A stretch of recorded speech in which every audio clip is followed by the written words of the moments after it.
Infestation. Fouine en est à son 6e call urgent de la matinée, en même temps que la réunion plénière, et pleinement ennuyeuse, se poursuit. Alors qu'il revient dans la salle après avoir quasiment raccroché au nez de la dernière cliente, coupant court aux invectives culpabilisatrices de cette dernière, était-ce sa faute? Si sa société avait déboursé 6 000 € il y a 2 ans pour une application dont elle n'avait nul besoin et qui n'avait à ce jour jamais fonctionné, il sent que l'ambiance a quelque peu changé en son absence. On peut dire que la tension est grave palpable, que les cadres sont à couteau de bouche étiré, qu'il y a du rhum embré dans le gaz. Qu'avait-il bien pu se passer? Ça vient de Geneviève, j'en suis sûr, elle a des mioches, s'écrie J.G. d'un ton accusateur. Quel rapport avec le fait d'avoir des enfants? Réplique l'intéressé. Du calme, tout le monde, on reste dans la communication positive et non violente, hurle le N+0,5 hystérique.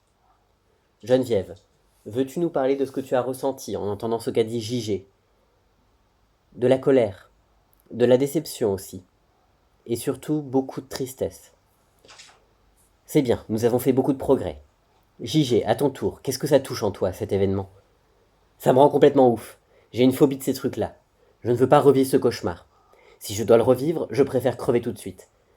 Oula, ce sont des mots très forts que tu emploies. Je pense que ça ne laisse personne indifférent ici. Lugra, par exemple, est-ce que tu voudrais dire quelque chose à J.G.? Lafouine regarde ses collègues, médusés. Qu'est-ce qui leur prend encore à cela? Contexte demande-t-il prudemment. Eh bien, il semblerait que Geneviève nous a refilé des punaises de lit, voilà le contexte, bugle J.G. en bondissant de son siège et en pointant sa collègue du doigt. Geneviève éclate en sanglots et quitte la réunion en claquant la porte. Putain, J.G., qu'est-ce qu'on a dit sur la communication non violente?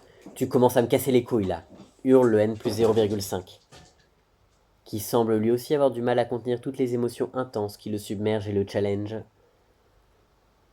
Fouine compose en un clin d'œil sa meilleure poker face, ciselant avec précision un visage parfaitement inexpressif.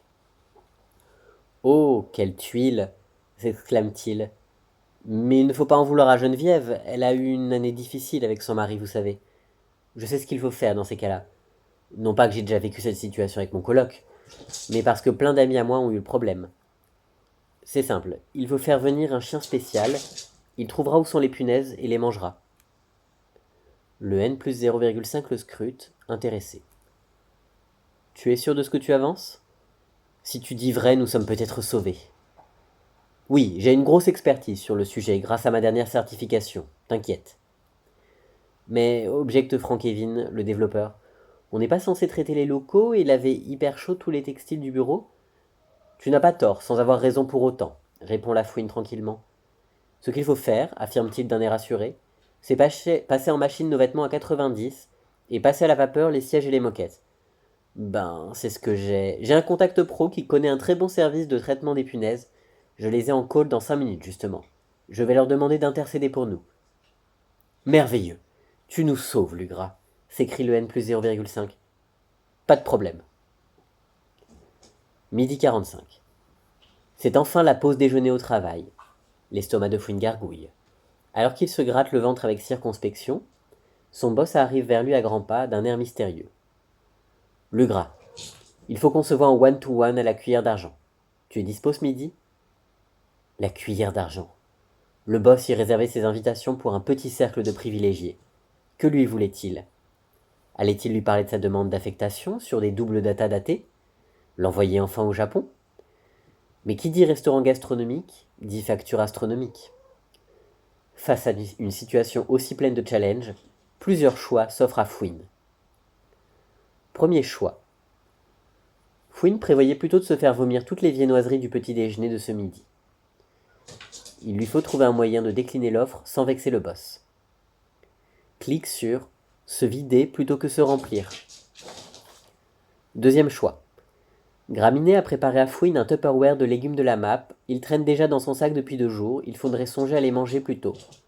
Ce serait plus économique. Clique sur « Élimination des nuisibles ».